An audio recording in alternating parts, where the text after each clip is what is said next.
Tonight, NATO boost. NATO is strong, united. The U.S. stepping up its military presence in Europe as Russia's war in Ukraine rages on.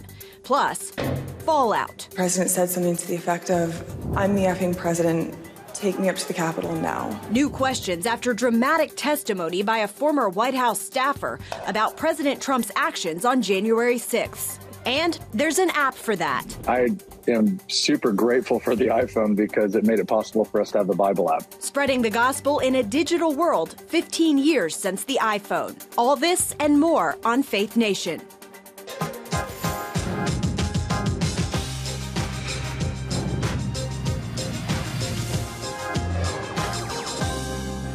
Russia's military invasion of Ukraine steals the show as leaders of the Transatlantic Alliance weigh what to do. Welcome to Faith Nation in Washington. I'm John Jessup. And I'm Caitlin Burke. The U.S. is vowing to boost American troop presence in Europe as President Biden meets with NATO leaders in Madrid. Mr. Biden issuing a not-so-subtle warning to Russia that the military alliance is ready to defend every inch of NATO territory. In the moment where Putin has shattered peace in Europe and attacked the very tenets of rule-based order, the United States and our allies are going to step up. We're stepping up. The summit was the backdrop to announce that the United States will establish a new military headquarters in Poland and will send 2 more U.S. Navy destroyers to Spain and 2 more F-35 squadrons to the United Kingdom. The move comes as Turkey dropped its objections to Finland and Sweden joining NATO, removing a major hurdle for the 2 nations to join the alliance, even as Russia's war in Ukraine ramps up with recent missile strikes hitting civilians. Well, with the invasion there entering its 5th month, Russia's aggression has sparked concern that some NATO members are more vulnerable than ever to a military attack. The U.S. is bolstering forces in the Baltics as officials in 3 strategic Baltic countries request more military assistance to fend off mounting aggression. George Thomas brings us that story from Estonia. NATO's eastern flank is home to Estonia, Latvia, and Lithuania. Like Ukraine, all 3 share borders with Russia. In our corner of the world, one should always be aware of the threats coming from Russia. Kaimo Kusk, Estonia's ambassador to Ukraine, telling CBN News that in his mind, Vladimir Putin is at war against freedom in Ukraine and along Russia's borders. He's afraid of freedom. He really thinks that freedom can be dangerous. And his end goal definitely is to turn Ukraine's path, to take the country piece by piece. As Moscow continues its onslaught, there are fears the Baltics could be Putin's next military target. It's foolish to believe that you can talk open discussions on a table with these kind of terrorists. All 3 countries are part of NATO and the European Union, yet there's unease here in Tallinn, Estonia, that they, like the others, are unprepared to go toe-to-toe with Russia. Estonia's Prime Minister warning recently that her country's historic capital would be wiped off the map if Russia attacked. Otherwise, being such a tiny country without the support of other countries, that wouldn't last long. Despite their small sizes, Estonia, Latvia, and Lithuania have helped Ukraine since Russia's war started. Estonia's contribution to the war in Ukraine has been rather significant, given just how tiny this Baltic nation is. It's only about 1.3 million in population. According to the latest numbers from the Ministry of Defense, they've given roughly about $220 to $240 million in humanitarian as well as military assistance, including the highly effective anti-tank Javelin missiles. The 30 members of NATO meeting in Madrid this week, promising to bolster the defense of the Baltics. We will strengthen our forward defenses. We will enhance our battle groups in the eastern part of the alliance up to brigade levels. NATO's Secretary General adding that the military alliance will dramatically increase the size of its rapid reaction force from 40,000 to 300,000 troops, all placed on high alert following Russia's invasion. This constitutes the biggest overhaul of our collective defense and deterrence since the Cold War. Still, anxiety grows by the day in towns like Krybata, near Lithuania's border with Russia, as residents see more images of Russia's atrocities in Ukraine. I feel angry because the war. As all people here in Lithuania, it's normal thinking what's happening in Ukraine right now, so just thinking always, we remember always about it. While French troops recently conducted a military exercise in Estonia, U.S. forces have also been beefing up presence on the continent. There are 100,000 American troops in Europe today, up from 65,000 in mid-February, just before Russia invaded Ukraine. Putin wanted to weaken the rules-based international order, but instead he galvanized the world by his actions. But now the question is whether this will be enough to stop Putin from venturing beyond Ukraine's borders. George Thomas, CBN News, Tallinn, Estonia. Joining us now, John Hardy, research analyst at Foundation for Defense of Democracies, focusing on Russia. John, welcome. With Russian forces entrenched in Ukraine and most experts agreeing the war is far from over, how realistic is the concern that Russia will invade its Baltic neighbors? Thanks for having me on. I think it's definitely a valid concern, most particularly for those Baltic countries. However, I think fortunately for us, Putin does have a healthy respect for NATO and particularly U.S. military power. So I don't think he wants any part of a fight with the United States. John, speaking of Putin and power, in the 5 months of fighting, Russia has been slapped with sanctions, lost thousands of soldiers in a bogged-down war, and an expanded NATO that we're just now seeing. How much longer can Vladimir Putin's leadership go unchallenged? Well, if you're referring to, sort of a challenge from within, whether it be from the street or from, an elite coup, something like that, I think Putin is really sitting pretty comfortably. There doesn't seem to be any sort of major challenge from either one of those sort of forms. Of course, these things are very hard to predict. If it does happen, there's a strong chance it'll catch us all off guard. But, if I were Putin, I wouldn't be too worried about that. In terms of how long Putin can carry on in Ukraine, I'd say it probably at least a year, give or take. I think the Russians have enough ammo and equipment to sustain it probably about that long. The question really is manpower. They're trying to do some things to sort of mobilize on the cheap, but Putin doesn't want to, deploy conscripts en masse or sort of declare like a general mobilization, basically for political reasons. So with those political constraints, I'd say maybe a year or so. As we heard in George's report, NATO is ramping up its rapid response force to 300,000, saying it's a defensive move. How does Russia not see that as an offensive military posture that might provoke further escalation? Well, just to be clear, we won't necessarily put all these troops, right on the border. These forces will be high readiness forces that we can, deploy quickly. And of course, to state the obvious, the United States is the bedrock of the NATO alliance. We are, thousands of kilometers away from the Russian border. For us to deploy, a substantial military force to the European continent takes time. So we shouldn't necessarily couch this as, a massive, buildup on the Russian border. We are strengthening the presence there in response to Putin's aggression. But, we're not poised for an invasion of Russia or anything like that. All right. John Hardy, we thank you so much for your time and being with us tonight. Thanks, John. Thank you. Well, turning now to immigration in America. New details tonight about the horrifying conditions inside that truck packed with immigrants in Texas. More than 50 people have now died. A tragedy highlighting the humanitarian crisis along the southern border. CBN's Tara Mergenter joins us now. Tara, the dangers of crossing the border don't appear to be halting record numbers of immigrants from at least trying. Not at all, John. The numbers are staggering. Last month saw more than 239,000 illegal border crossings, the highest numbers ever recorded. As investigators learn more about this deadly case, the Border Patrol is putting out a dire warning about the dangers of trying to cross here illegally. With the rising temperatures of South Texas, this is a guaranteed death sentence. It's not worth it. Do not place your life or the lives of your loved ones in the hands of these criminals. In San Antonio, a vigil mourning the lives of at least 51 migrants found dead this week. I'm so fed up. I'm so tired. I came here when I was 14 years old in an 18-wheeler as well, and I passed out from the heat. I was lucky that I woke up.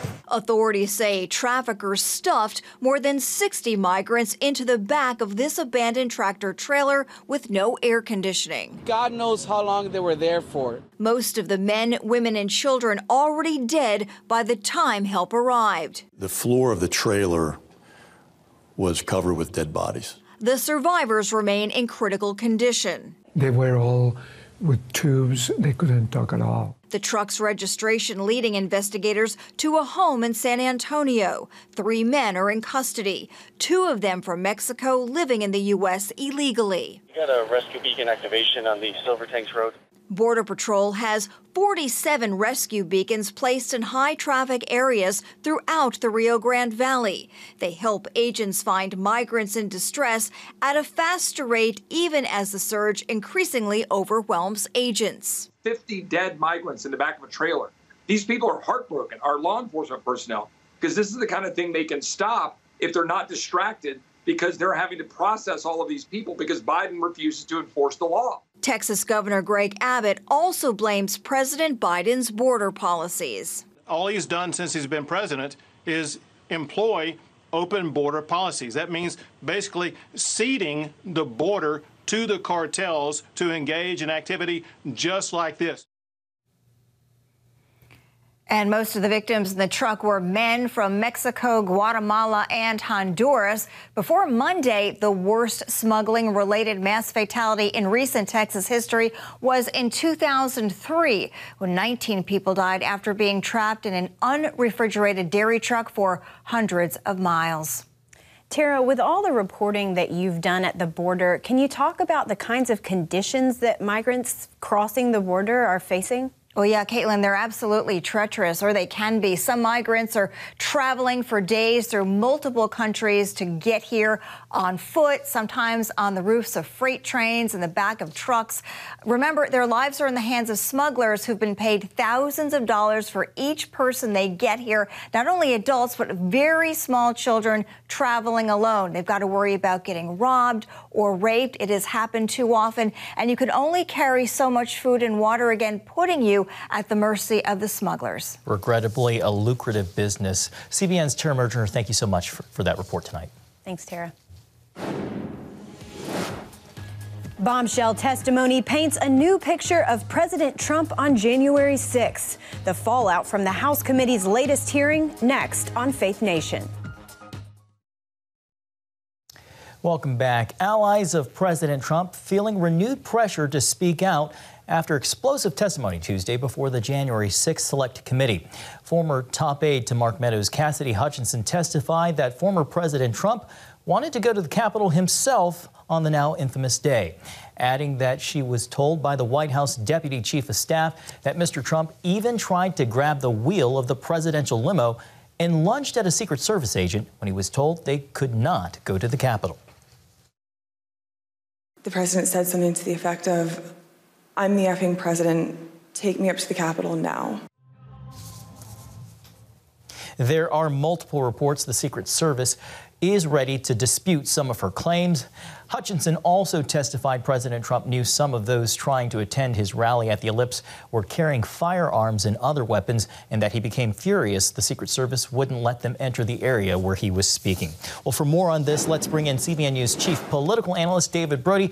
David, former Acting Chief of Staff Mick Mulvaney tweeted Hutchinson's testimony was credible, was believable, and it will likely force people like Mark Meadows and Rudy Giuliani and even some of the Secret Service agents referenced to testify. David, would it do more damage for them to refuse to testify under oath? No, I don't think so at this point. Look, I think the view all along in Trump orbit has been this is a sham of a committee. So this idea that you would even testify in front of it would be of no significance, at least the way they see it. And so I don't think you're going to see anybody, some of those big names you talk about testify ultimately, and it'll go to the courts. But as it relates to Cassidy Hutchinson, clearly some bombshells in there. I mean, that's a kind of a no-brainer.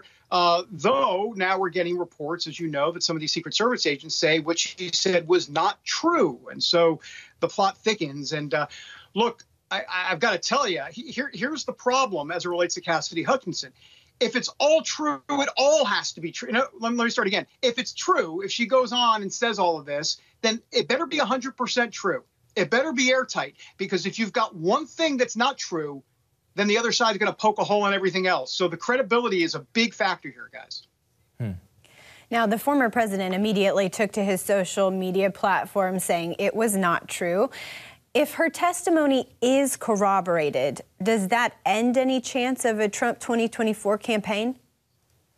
No, I got to tell you, I don't think so. We've talked for a very long time that he has a Teflon quality to him. And I think we're going to continue to see that. I mean, I can't imagine that this is going to derail anything, because once again, if you look at, let's understand, we're dealing with two Americas here, right? There's the media narrative, the dominant narrative, the Acela Corridor, legacy media folks that are peddling, if you will, or at least explaining one aspect of the story. Then you have tens of millions of other Americans who are saying they don't believe this committee at all. So you have a total divided America. So this idea that we're getting, in a way, one side of the story because the dominant narrative is been flooded by the media, makes you wonder whether or not Trump will run in 2024. But I can tell you right now, there's tens of millions of people that think he's definitely going to run. And so I think he will. I think he's got a Teflon quality to him. And I think this will be a big it'll be tough because it'll be a big revenge tour for Trump in 2024, which is not going to do the country any good. But he'll be kind of on the warpath in a way. The one key thing to look at was the thing that the committee entered late in the hearing, which was potential evidence of witness tampering. David, switching gears real quickly, Tuesday was primary day for several states. What were some of the notable wins and losses you saw in about 30 seconds? Sorry, that's all we have left. No, that's fine. Look, here's the bottom line. Trump is at about 94% success rate in endorsements. 200 endorsements so far, 94%. And in terms of Tuesday, Illinois is where all the action was. Darren Bailey, he endorsed him for governor. He won. Mary Miller won in a congressional race. Both are considered, as the media would call them, far-right candidates. Donald Trump endorsed them. They both won. Trump's success continues along the way. David, thank you for that final and rapid analysis. CBN Chief Political Analyst David Brody. Thanks, David. Thanks, guys. The iPhone turns 15. Coming up, we'll look at how the device has helped make disciples.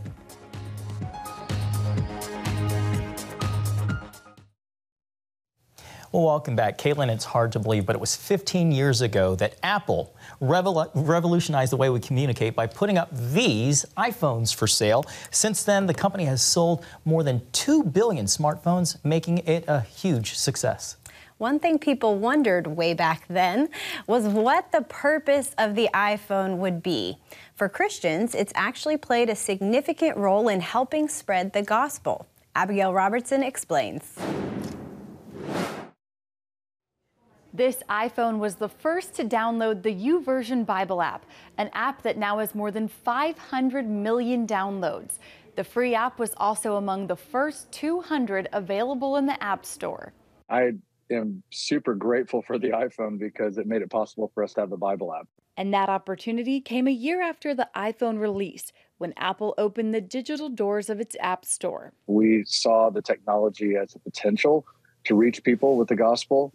And we had no idea, though, how God could use it in such a powerful way to reach people in every single country and territory with his word. And we've been able to be a witness to something really incredible that God's done. The app now features about 2,600 versions of the Bible in almost 1,800 languages. Founder Bobby Grunwald, also a pastor at Life Church in Oklahoma, tells CBN News the next phase of the app will help people connect with local churches. And we're really excited to be able to provide that because we really care passionately about the Capital C Church. And we really believe the Bible app is a great tool to help be able to connect people to church and local communities to help them grow spiritually. YouVersion partnered with the Museum of the Bible to create this high-tech digital exhibit. This is a fun spot in the museum. It's Bible Now. So you see here what's going on with the here and now of the Bible. One part shows the most popular Bible verses and keyword searches in each country where the Bible app is available. You can look at it and see what people are searching for and really kind of take a temperature of what's going on in the world and how people are feeling by what they're looking up in the Bible. Shannon Bennett from the Museum of the Bible tells CBN News how the app is helping spread the gospel. We can really look at YouVersion as a continuation of Gutenberg's tradition and getting the Bible into the hands of everyone around the world. Maybe you can't download the Bible app in North Korea, but if you bring your phone in that has the Bible on it already, there it is, in a country that bans the Bible. Grunwald's church constantly monitors how new technology can be used to share the gospel. We're not proclaiming that that's where everybody's at or where that's even the next big thing. But we're just wanting to, do these experiments, try things. We just don't want to be guilty of not making every attempt to share the gospel with people wherever they're at. Currently, Life Church has about 150 people from all over the world attending their church in the metaverse. What we found is really interesting, but people, when they have a physical facade, when they're using an avatar, for example, to kind of navigate these virtual environments, they're much more comfortable sharing spiritual and emotional things that are kind of going on the inside. Grunwald says so far the metaverse has created a really rich opportunity for ministry where the church has seen positive results, but he acknowledges it's still an experiment. Reporting from Washington, Abigail Robertson, CBN News. Thanks, Abby. Still ahead, it's a girl. Meet the newest addition to the CBN News family next. Finally, tonight, the newest member of the Faith Nation family made her debut Tuesday morning. That's right. You've probably noticed Caitlin filling in for Jenna and doing a great job, might I add. That's because my fellow and steady co-anchor Jenna Browder and her husband Joe just welcomed their first child, a baby girl, into the world. And we have the privilege of introducing her to you tonight, Grace Christine. Baby Grace was born healthy and happy one day after her due date. Mom reporting she and baby are both doing great. And we just want to congratulate Jenna, Joe, and the whole family. Looking pretty good there. Yes, congratulations. We can't wait to meet the tiniest member. Thanks for watching. Have a great night. See you tomorrow.